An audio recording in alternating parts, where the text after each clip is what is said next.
Empezando por la amoxicilina, en la presentación podemos observar su estructura, así como su estructura 3D. La amoxicilina principalmente actúa con las transpeptidasas, que tienen un número de EC 3, 4, 16, 4. Esta clasificación se debe a que pertenecen a la categoría de las hidrolasas, por eso contienen el número 3. El número 4 es debido a que actúan sobre los enlaces peptídicos. El número 16 porque son serinas peptidasas.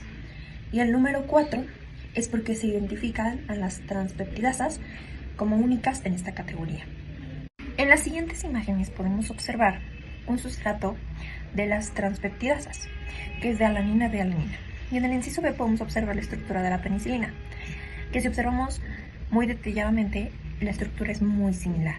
La única diferencia es el anillo y el azufre, por lo cual podemos ver que sí es un buen inhibidor. Por otro lado tenemos al ácido clavulánico, que es un inhibidor suicida de las beta-lactamasas.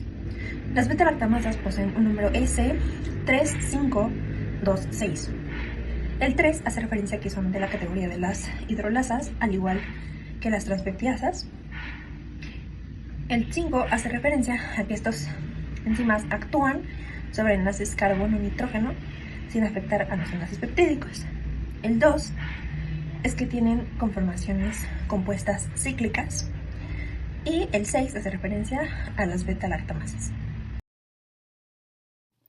Ahora que ya se habló sobre las enzimas que participan en estas infecciones bacterianas y su tratamiento con la formulación de ácido clavulánico con amoxicilina, pasaremos a explicar más a fondo el mecanismo de inhibición, así como pues, el tipo de inhibición.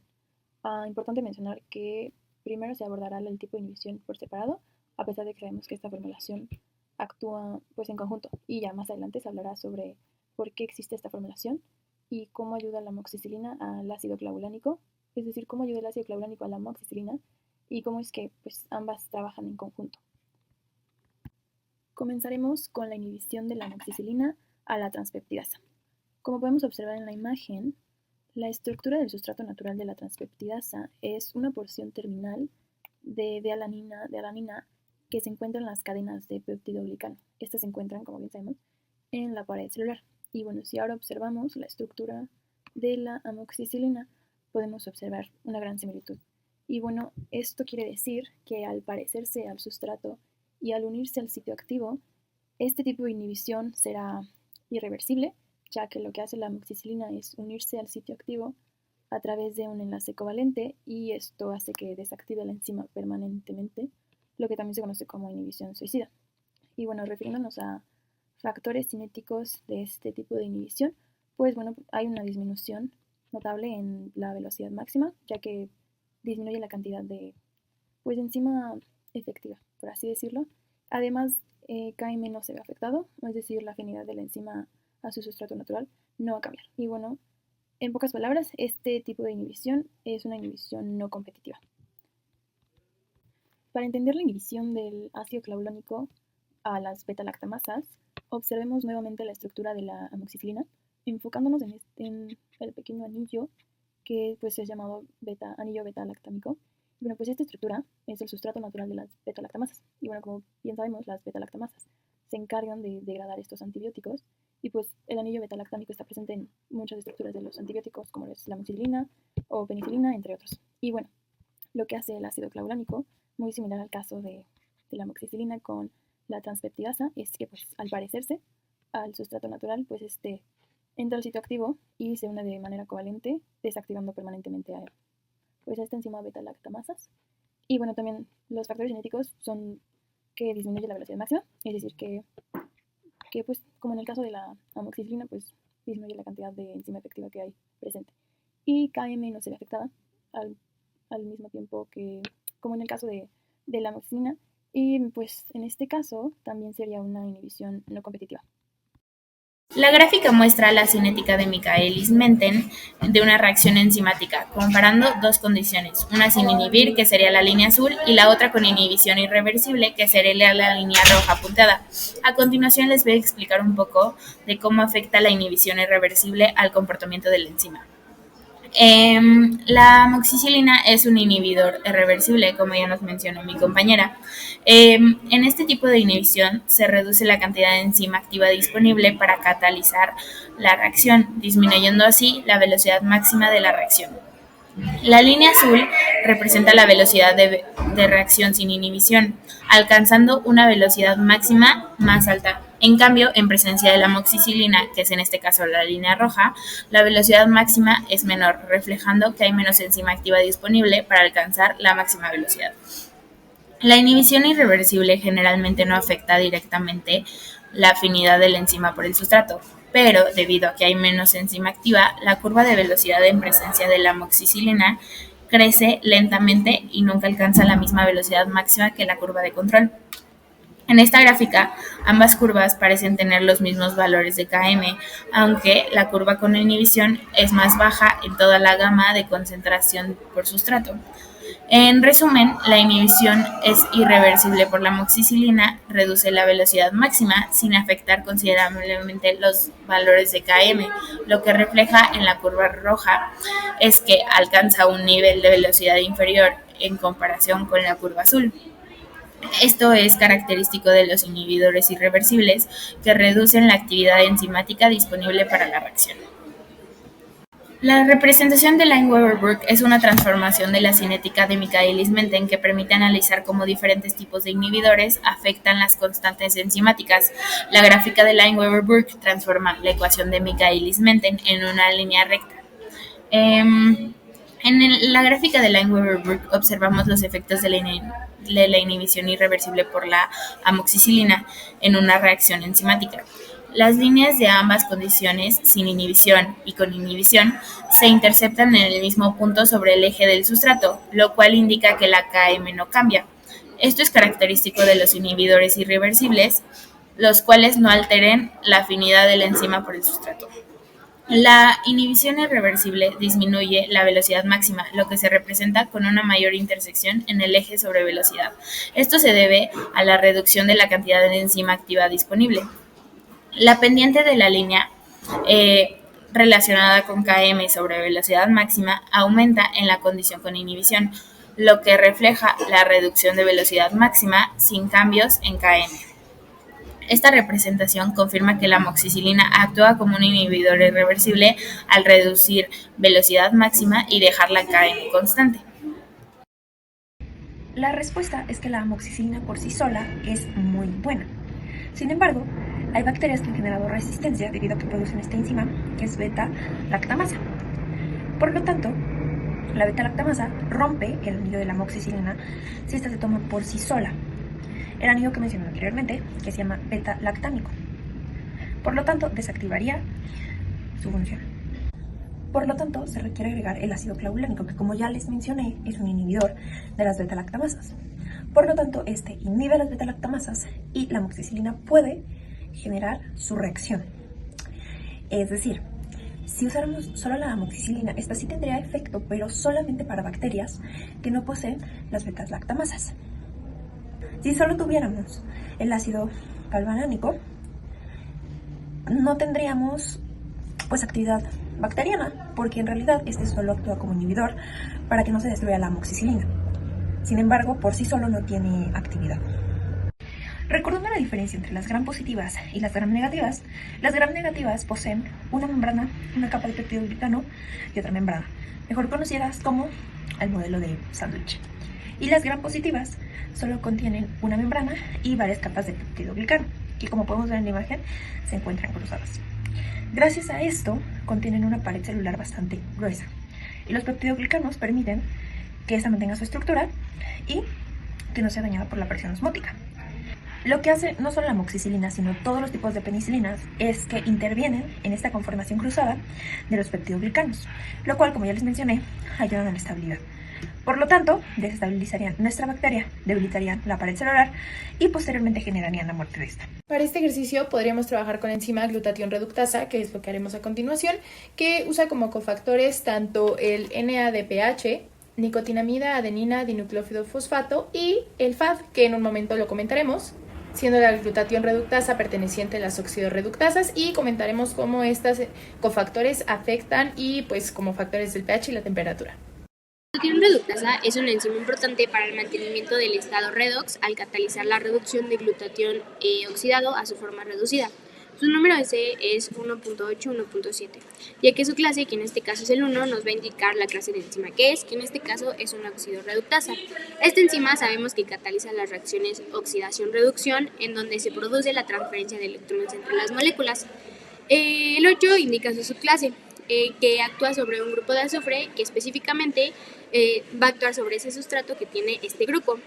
Después el número 1 es el tipo de reacción. El glutatión reductasa utiliza el NAD+ y NADP+. Y por último, el 7, que es su número de serie, que es para la enzima en específico, que hace que es lo que lo diferencie entre otras enzimas que podrían catalizar otras reacciones. La estructura del NADPH, nicotinamida adenina dinucleótido fosfato, consta de 2 nucleótidos unidos a través de un grupo fosfato.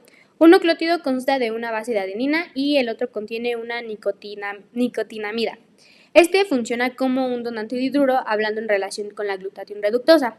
La enzima utiliza el ion hidruro del NADPH para reducir así el enlace del disulfuro en el lodo oxidado al glutatión reducido. La interacción entre el NADPH y la glutatión reductasa garantiza que la transferencia del ion hidruro sea eficiente y pueda ser más precisa. Esto pues, se puede lograr, como sabemos, a través de fuerzas de Van der Waals e interacciones electrostáticas dentro del sitio activo de la enzima. El gráfico de temperatura y de velocidad de reacción enzimática va a ilustrar prácticamente una curva en forma de campana, como lo podemos ver en la presentación, que va a resaltar el equilibrio entre el aumento de la energía cinética y el riesgo de la desnaturalización de la enzima. Podemos hablar en general que la gráfica nos va a reflejar cómo la temperatura va a influir en las velocidades de las reacciones enzimáticas. A medida que va a aumentar la temperatura, también va a aumentar la velocidad de las reacciones. Esto se debe a que en altas temperaturas van a proporcionar más energía cinética en las moléculas de las reacciones. Ahora, como lo podemos ver en la imagen, en la gráfica podemos decir que tiene como 2 puntos, ¿no? El primero es que el gráfico es donde alcanza como un pico, que es lo más alto, se podría decir, que es un punto determinado como la temperatura óptima, que es donde la temperatura a la que la actividad catalítica de la enzima alcanza su punto máximo. Y después viene la fase de declive. Esta se debe a la desnaturalización de la enzima, ya que en altas temperaturas la estructura de la enzima en el sitio activo va a cambiar y se va a alterar, y este cambio estructural puede hacer que la enzima pierda esa capacidad de unirse al sustrato de manera efectiva y así va a reducir su actividad. En el caso del glutatión, como sabemos, es una enzima reductora que desempeña un papel importante en la protección de las células contra el estrés oxidativo, y ya que participa en reacciones redox.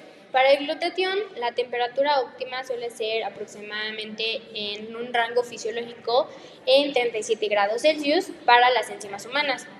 Esto se debe a que las enzimas están adaptadas para que puedan funcionar de manera eficiente a las temperaturas de los organismos a las que están, a las que sirven, Si bien en sí la temperatura óptima máxima de la actividad, las enzimas aún pueden funcionar, aunque no tan eficientemente, a temperaturas ligeramente por debajo o por encima de su rango óptimo. Sin embargo, las desviaciones extremas pueden provocar una inactividad total o la desnaturalización. El gráfico en general de las temperaturas versus las velocidades muestra un aumento, como lo mencionamos anteriormente, un aumento inicial de la velocidad de la reacción con la temperatura. En este caso, la enzima del glutatión tiene una temperatura óptima en la que funcionan de manera eficiente. Más allá de este punto óptimo, su actividad va a disminuir debido a la desnaturalización estructural, lo que va a resaltar la importancia de mantener buenas condiciones a temperaturas adecuadas, ya sea en entornos naturales o aplicados. La gráfica de pH versus reacción enzimática suele estar representada en forma de campana, como podemos ver en la presentación. Esa es la forma normal de representarla. Por debajo o por encima de este pico, la actividad enzimática disminuye. Esto porque cambia la estructura de la enzima, siendo que los hidrógenos cambian con sus cargas en el cambio del pH. Es por eso que la estructura de la enzima cambia y por lo tanto su actividad enzimática. Es por eso que el punto máximo es en donde se muestra el pH óptimo de esa enzima en particular. Los cambios en el pH afectan las cargas de los grupos funcionales de la enzima. Esto afecta específicamente y más importante en el sitio activo en donde se genera la reacción. Cuando el pH es óptimo, las cargas son buenas y están en un buen lugar para reaccionar correctamente. Los grupos activos funcionan con las cargas correctas y así puedes optimizar la velocidad de la reacción. Por lo tanto, la velocidad de reacción será baja en valores de pH extremos, muy ácidos o muy básicos. Y así alcanza su punto máximo en el pH máximo. Es por eso que tiene esa forma la gráfica que se está mostrando. Para la glutatión reductasa, el pH óptimo varía. Sin embargo, para condiciones fisiológicas, que es como lo estamos aplicando, su pH óptimo oscila entre 7 y 8. Este rango hace sentido con nuestro pH en los seres humanos y así este rango permite que la enzima tenga la conformación ideal para la unión con el sustrato y así tener una actividad máxima en el cuerpo de los seres humanos. Al tener a sus grupos activos en la configuración ideal va a generar que pueda catalizar las reacciones correctamente.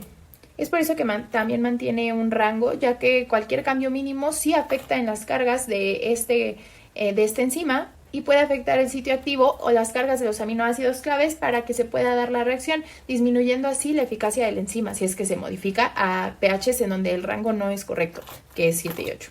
En esta otra gráfica podemos ver específicamente la de glutatión reductasa, cómo funciona y como podemos ver sigue teniendo la forma de campana.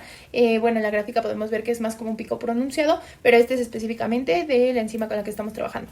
Explicación breve y para diferenciarlos, el NADPH actúa como donador de electrones en la glutatión reductasa, transfiriendo electrones al FAD, que ahorita comentaremos la diferencia, y facilita la reducción del glutatión oxidado, pasando así a su forma reducida.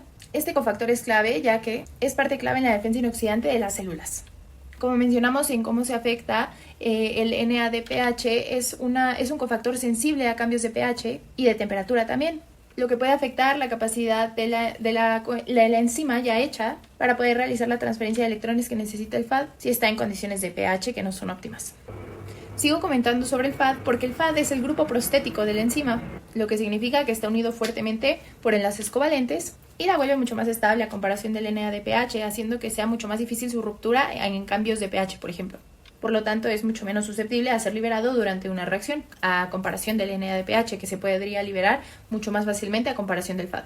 Como mencioné, su función es recibir los electrones que libera el NADPH y así poder transferirlos al glutatión. Pero bueno, de esto podemos concluir que a pHs óptimos ambas trabajan en sinergia para poder optimizar la velocidad de la reacción y poder maximizar la actividad de la enzima. Sin embargo, fuera de estos rangos, el NADPH puede perder su capacidad de unión, lo cual pues disminuye el efecto en la reacción. Así que si se va el NADPH, el FAD se va a seguir permaneciendo ahí y sí se puede dar todavía la reacción. Sin embargo, la actividad del glutatión se va a ver disminuida.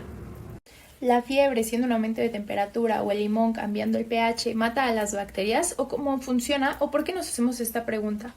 Nosotros sabemos que la fiebre aumenta la temperatura corporal y el aumento de temperatura puede llevar a un leve aumento en la velocidad de la reacción de algunas enzimas. Sin embargo, este aumento leve de temperatura en nuestro cuerpo, que pues es leve para las bacterias, pero no para nosotros, ya que puede llegar a ser perjudicial, no es suficiente para desnaturalizar las enzimas bacterianas de forma efectiva, ya que justamente la temperatura no se va a aumentar lo suficiente sin que nos perjudique a nosotros, a todo nuestro cuerpo. La fiebre, al elevar la temperatura de nuestro cuerpo, ayuda a combatir infecciones al inhibir algunas bacterias sensibles a temperaturas más altas. Sin embargo, este aumento que se da en la temperatura, que suele subir de unos 38 a 40 grados, que ya se considera fiebre, no es suficiente para alcanzar la temperatura en la que las enzimas bacterianas se desnaturalizarían o se inhibirían. La mayoría de las enzimas bacterianas tienen una tolerancia térmica que no podemos alcanzar con la fiebre. Por otro lado, hablemos del limón. Como dije, la fiebre pues es un cambio en la temperatura, ¿no? A eso nos estamos refiriendo y cómo lo afecta. Y el limón, estamos hablando de un cambio de pH. El jugo de limón es ácido y podría bajar el nivel de pH localmente. Pero nuevamente, al ingerirlo, nosotros nos lo meteríamos en la boca, el jugo de limón. Y después de esto, las enzimas bacterianas tampoco cambiarían su pH a un pH extremo ni se mantendría así como para que las afectara. Es por esto que no podríamos decir que el limón elimina las bacterias totalmente, o al menos de forma segura. El limón tiene un pH ácido alrededor de 2 o 3, lo que sí podría formar un ambiente poco favorable, sabiendo que es un pH extremo para las bacterias, ya que la mayoría funcionan a un pH como el nuestro cuerpo humano, la neutralidad, ¿no? Un pH de 7. Como dato, algunas bacterias tienen mecanismos de defensa o de adaptación o enzimas que pueden trabajar a pHs bajos, en este caso refiriéndonos a ambientes muy ácidos. Sin embargo, el problema aquí es que el pH del limón no se va a mantener sostenido en nuestro cuerpo, por lo tanto, no se va a mantener ese pH por el suficiente tiempo para que las bacterias puedan desnaturalizarse por completo.